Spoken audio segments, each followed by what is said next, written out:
Un saludo cordial. Mi nombre es José Luis Íñiguez y en esta oportunidad, como parte del proyecto final del componente Ética y Política de la Maestría en Ciencias Políticas de la UTPL, queremos compartir con ustedes el siguiente tema: la crisis social de octubre de 2019 en Ecuador, una revisión crítica en los principios ético-políticos en juego. Para ello, nos hemos planteado responder la siguiente pregunta. La actuación del presidente Lenín Moreno en la crisis social de octubre de 2019 se sujetó a principios éticos políticos.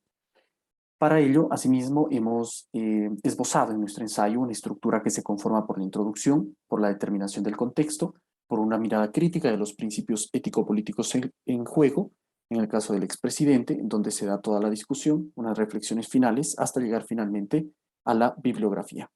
Partiendo de lo primero, si bien siempre es discutible qué es lo ético o qué puede ser ético o hasta dónde puede llegar el plano de la ética dentro del campo político, para responder esta pregunta asumimos los principios éticos en sentido positivo, es decir, aquellos que son capaces de imponer límites en el ejercicio del poder y además que orientan de buena forma la conducta y la toma de decisiones con miras al bienestar común. El objetivo que nos hemos planteado, por lo tanto, es hacer una lectura crítica de este fenómeno, la crisis social de octubre de 2019, desde la teorización de la ética política, de mano de los insumos teóricos de Weber, Gramsci y Dussel, que, aunque difieren en sus posiciones, nos parecen autores muy interesantes y, sobre todo, integrales para poder entender y comprender lo que nos hemos propuesto. Partiendo del contexto, tenemos que en octubre de 2019 estalló una crisis social en el Ecuador debido a un decreto ejecutivo suscrito por el expresidente Lenín Moreno que eliminaba el subsidio a los combustibles y, entre otras cosas, además de esta eliminación, el presidente pretendía enviar a la Asamblea Nacional una serie de reformas que estaban relacionadas a disminuir el periodo de vacaciones de 30 a 15 días para los servidores públicos, a la obligatoriedad de que los trabajadores de empresas públicas aporten un día de su salario, así como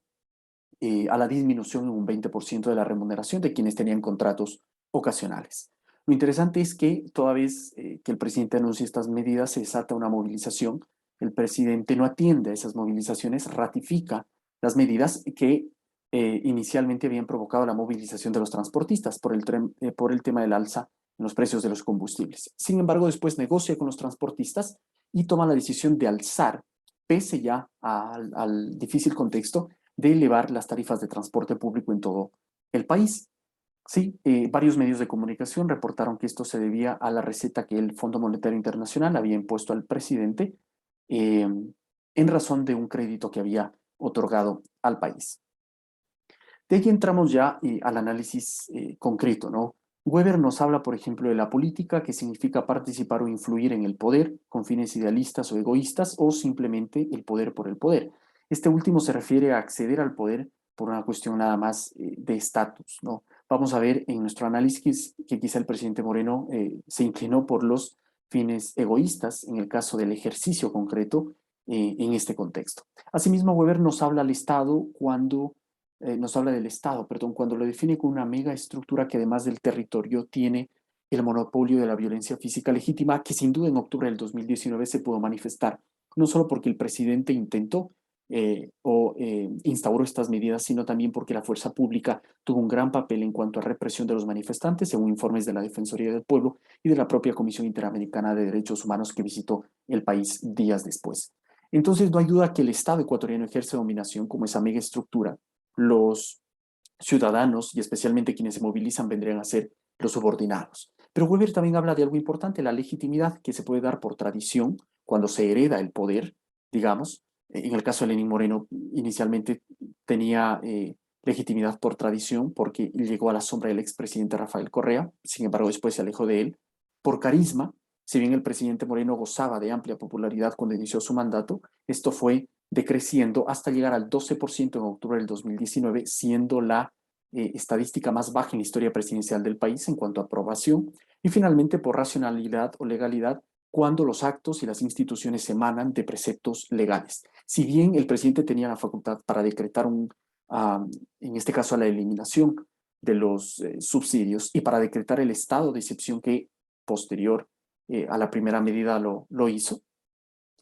no hubo una obediencia, no se acató este tipo de disposiciones y ya vamos a ver por qué. Ya lo ético entra de manera concreta cuando Weber nos habla de la política como profesión. Nos dice que o se puede vivir de ella o se puede vivir para ella. En el caso del expresidente Moreno, al parecer está en la primera categoría, vive de ella porque prácticamente desde el 2006 sus ingresos han estado dentro del aspecto político y hoy lo siguen estando, sobre todo en el plano internacional. Pero sobre todo nos interesa puntualizar que el expresidente actúa bajo la ética de la convicción, es decir, no mira las responsabilidades posteriores que sus decisiones pueden generar, ¿de acuerdo? Y Weber es enfático en señalar que este tipo de ética es aplicable solo para el plano religioso, más no para el plano político. Aunque no hay un patrón o aunque no se pueda decir que una ética va en detrimento de otra, sin duda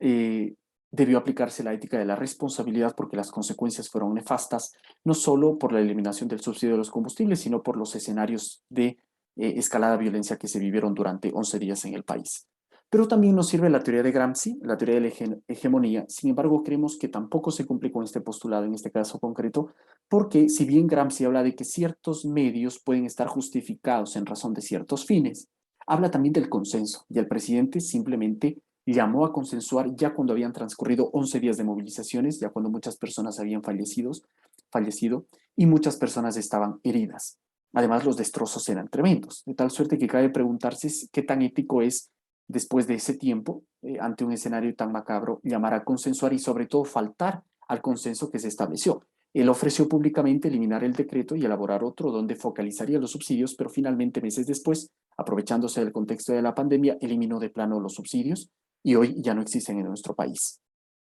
Pero también Dussel nos puede ayudar a entender porque él nos dice que los principios que rigen la política provienen de la universalidad de la ética o que los principios políticos también se rigen a los principios universales de la ética. Y él acoge un término muy interesante que es el fetichismo del poder cuando señala que cuando un sujeto político no cumple con la normatividad política, en este caso principio político material, que es garantizar nivel de vida a sus ciudadanos, un nivel de vida adecuado, el principio democrático, que es el hecho de que actos e instituciones deben tener legitimidad para poder funcionar, y finalmente el de factibilidad estratégica, que está relacionado a garantizar el modelo de gobernabilidad. Pues creemos que el presidente Moreno incumplió estos tres principios y por lo tanto, desde la visión de Dussel, incumpliría con los principios ético-políticos que debió orientar. Pero regresando a lo del fetichismo, decíamos, Dussel habla de que es gravísimo cuando una autoridad o un gobernante cree que él es la sede del poder y no respeta, en este caso, el hecho de que el pueblo, de que la comunidad política sea la sede del poder, en este caso la sociedad ecuatoriana. Él habla de que entonces se convierte en un político injusto, sí, porque ha violado esta normatividad, porque no ha cumplido con estos postulados básicos para una buena conducción y sobre todo un buen ejercicio del poder. Las reflexiones finales entonces son que el expresidente Moreno no sujetó sus actuaciones y decisiones a los principios ético-políticos de los autores que hemos revisado, que por supuesto son bases analíticas, pero sirven para contrastar con el contexto real. Asimismo, el Estado ecuatoriano encarna una superestructura, pero durante la crisis el expresidente no logró legitimar su nominación. El jefe de Estado actuó guiado por la ética de la convicción y por lo tanto cometió los pecados mortales de los que habla Weber en la política, que es la falta de responsabilidad objetiva y de responsabilidad. Desde la teoría de la hegemonía de Gramsci, los medios no estuvieron justificados para conseguir el fin porque hubo ausencia sobre todo de consenso y luego, pese a que hubo consenso, existió incumplimiento.